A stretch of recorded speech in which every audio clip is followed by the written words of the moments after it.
What's going on, everybody? Thank you so much for joining me today for episode number 71 of the Car 5 podcast.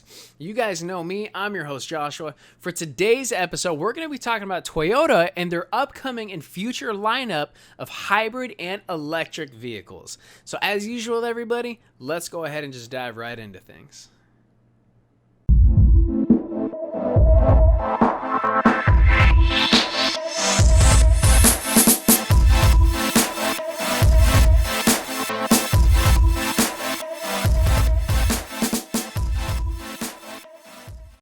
So just so everybody knows, Toyota is coming out of the gate absolutely hot.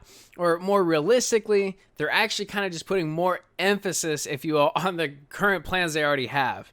You see, so Toyota already actually had plans to come out with a full lineup of brand new hybrid and electric vehicles in 2025. But because of the rapidly growing demand in the customer market for hybrid and electric vehicles, they've completely scrapped all their current plans and just made a full-force, fledged game plan to get all their new vehicles coming out by 2020 instead of 2025.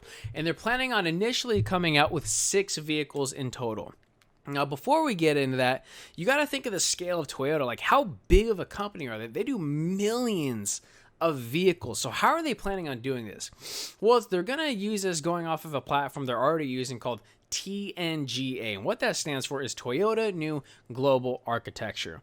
It's basically an overall platform that allows them to use the same platform of vehicle structure for several different types of cars: small, big, medium, large, front row drive, rear-wheel drive, all-wheel drive. You know, I mean, anything they want to do, this platform allows them to create all their vehicles. And they actually started this with the Toyota Prius in 2015, because you got to think how large of a company Toyota is. They got to get creative with their solutions to pump out as many vehicles as possible. And that's exactly what they're doing as well with their brand new upcoming hybrid and electric vehicles as well, except for they're calling it ENTJ. E basically stands for electric, and what they're doing that for is to allow the placement of dual motors on the front or rear or back or sides or wherever they want to place these electric motors.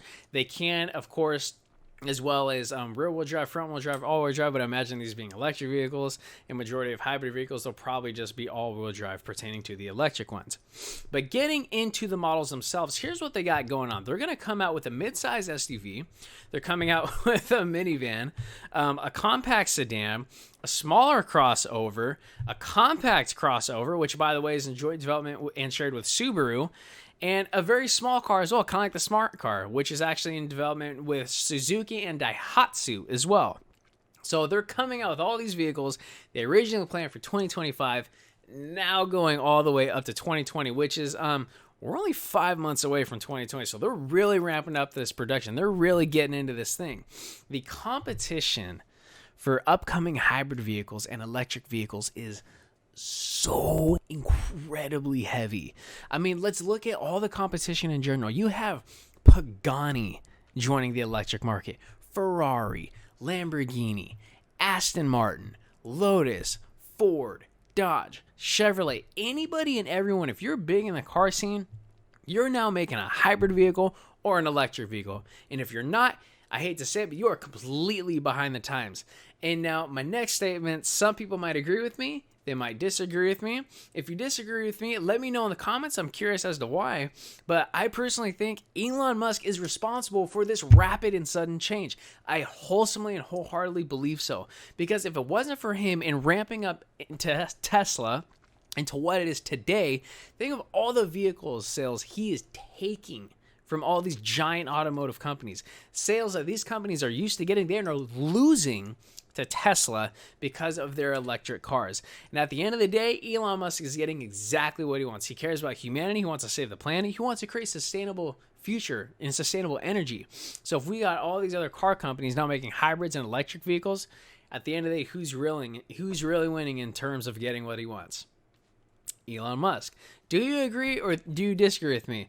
Whatever it is, let me know. Ladies and gentlemen, that's all we got for episode number 71, briefly talking about the electric and hybrid market, as well as talking about Toyota and their plans to ramp up their current production of vehicles to join in on the races. Don't forget to tune in to all the social media, like on Facebook, follow on Instagram. If you're checking out the podcast for the first time and the YouTube for the first time, feel free to browse the channel. If you see what you like, go ahead and hit that subscribe button. If you don't mind, leave a like on this video as well. That'd be really great. You guys know if you ever need anything from me, shoot me an email. info@car5podcast.com. Don't forget to tune into the next episode number 72.